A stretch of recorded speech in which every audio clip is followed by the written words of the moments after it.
So, back in January, I bought the new Leica Visoflex 2 on the day it was released, and yesterday I finally managed to try it out.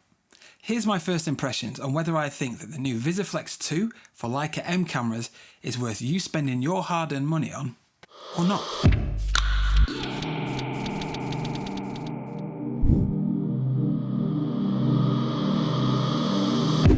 So, before I begin, some of you may be wondering what a Visoflex is, or why you might want one for your M rangefinder camera. The Visoflex was originally introduced by Leica back in 1954, as Leica could see that there were some limitations on how you could use your M rangefinder. This is due to how rangefinder coupling systems work, meaning that the closest focusing distance is around 0.7 meters. The Visoflex extended the lens distance, allowing the camera to focus closer, as well as providing an SLR viewing system, whereby you look directly through the lens, making focusing easier with longer telephoto lenses. Another benefit of using a Visoflex is the ability to use wider lenses, as rangefinders typically do not provide frame lines bigger than 28mm, meaning that if you used a wide lens, you would have to guess the composition or use an optical viewfinder. Moving on to modern digital M rangefinders, Leica created the EVF2 to accompany the M240 cameras that featured a 1.4 megapixel display alongside a 90-degree tilting mechanism that allowed photographers to look down into the lens, and was a great addition, especially when working with low-angle shots. This was followed up by the Visoflex 020, which was designed to work with the M10 cameras. This came with an improved 2.4 megapixel display, tilting function, and also featured a GPS module for geotagging your photos, if you like that kind of thing. I personally have never used any of the previous Visoflex models, but I have heard from photographers that they were not all that great and lacked the performance and quality of other EVFs on modern cameras like Nikon, Sony, Canon, etc. Fast forward to today, and the Visoflex 2 was released alongside Leica's flagship M11 camera. It features a new square chonky boy design, a refined tilting mechanism that uses a satisfying magnetic locking system and has stops at 45 and 90-degree angles. It features a 3.7 megapixel OLED display, providing 100% frame coverage, and is made from durable aluminium, or aluminum for any Americans watching. It also features an adjustable diopter, allowing you to be able to focus easier with glasses or if you have poorer eyesight. It does not have the geotagging feature anymore, so bear that in mind if it's a feature that you wanted to use in particular. It is also backwards compatible with the M10 cameras and comes with a hefty price tag of around $740, making it one of the most expensive viewfinders on the market. As of today, it's currently sold out pretty much everywhere, and I'm not sure when it will be readily available, due in part to the ongoing supply chain issues and chip shortages that have been plaguing electronic manufacturers around the world since the start of the pandemic.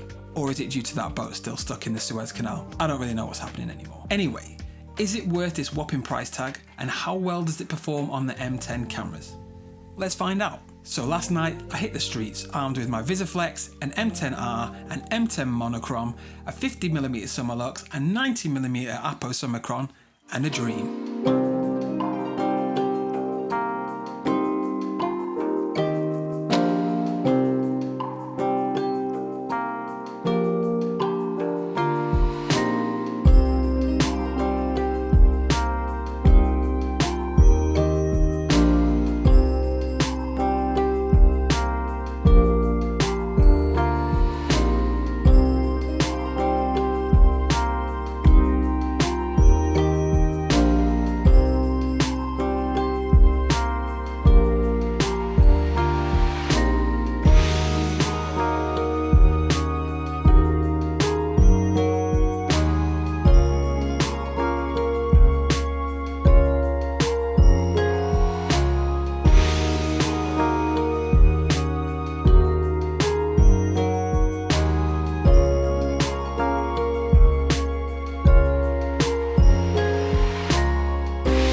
So having tried out the Visoflex 2, what do I think? Did it live up to the hype I'd created in my mind?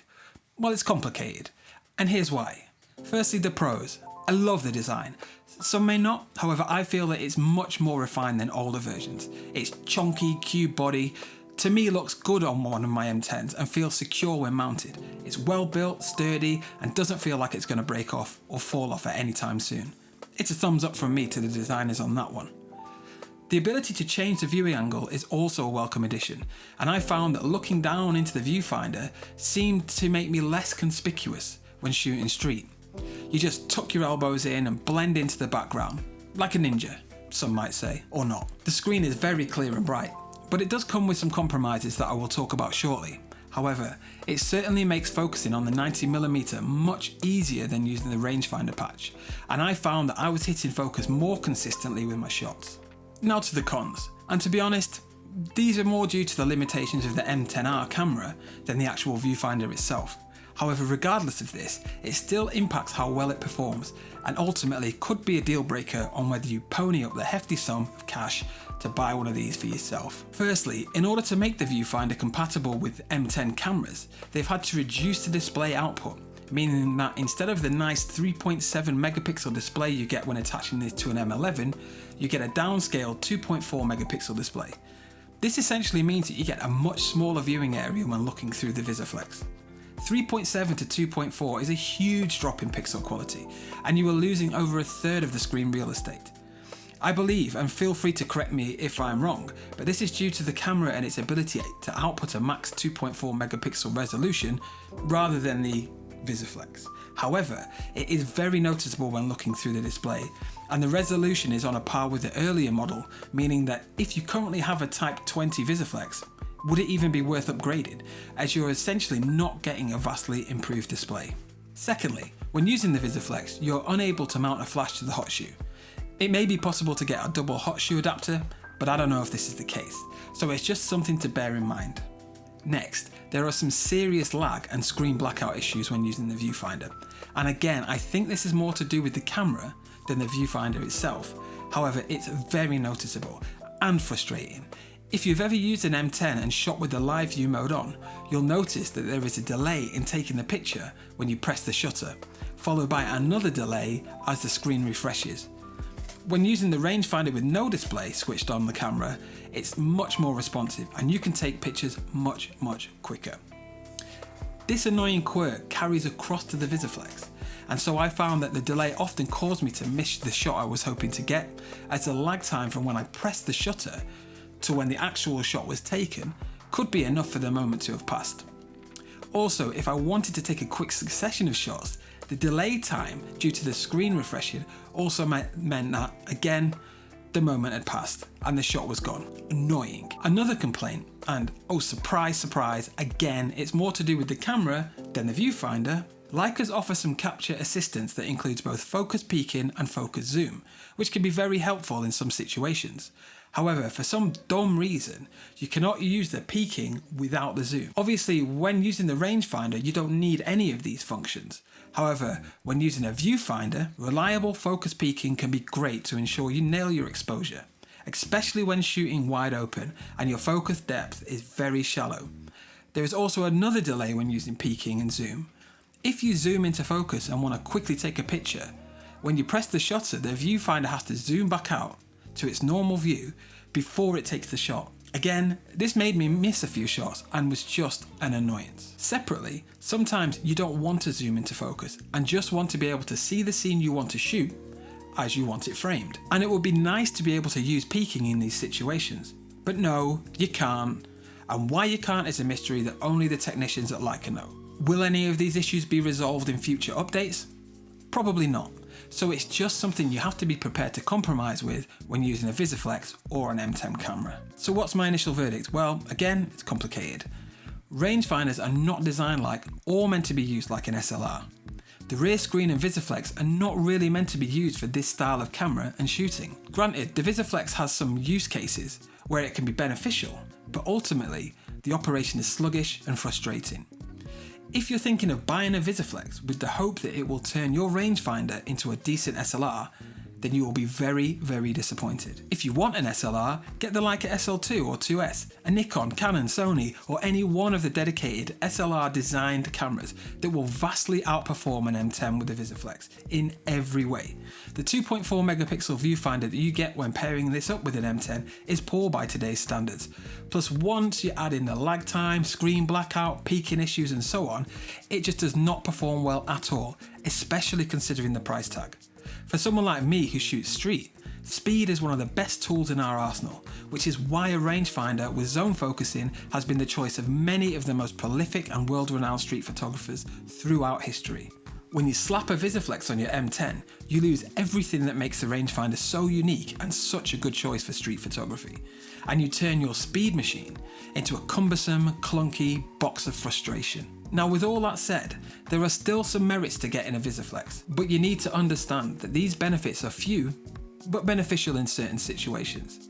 If you're shooting with telephoto lenses like the 90mm or longer, the Visoflex gives you that ability to hit your focus much more reliably, and in a more controlled environment, this will certainly prove to be beneficial. For portraits, products, landscapes, the Visoflex will be a massive help in ensuring you nail that focus every time, rather than trying to use the small rangefinder patch and praying to the Leica gods that you got it spot on.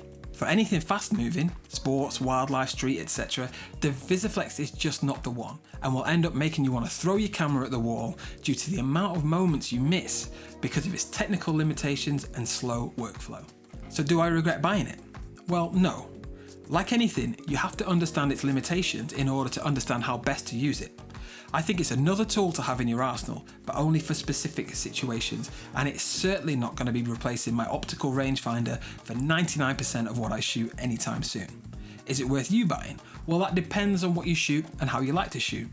If you have an M11, maybe it performs slightly better, but I don't know as I've never used one. However, for an M10, from a street photographer's perspective, just save your money and practice getting better at using the rangefinder patch. It's the way these cameras are meant to be used, and it's the best way. If you still want an SLR experience for longer lenses or closer focusing, then maybe put your money towards a mirrorless camera like a Sony a7 IV and adapt your lenses to it. You will get a far better SLR experience with an SLR camera than you ever will with a Visoflex. And this way your rangefinder can be just that, a rangefinder, and do what it does best. If you enjoyed this video on my first thoughts on the Visoflex 2, please consider subscribing to my channel and following me on my socials, where I share plenty of images taken around Tokyo with a variety of film and digital cameras.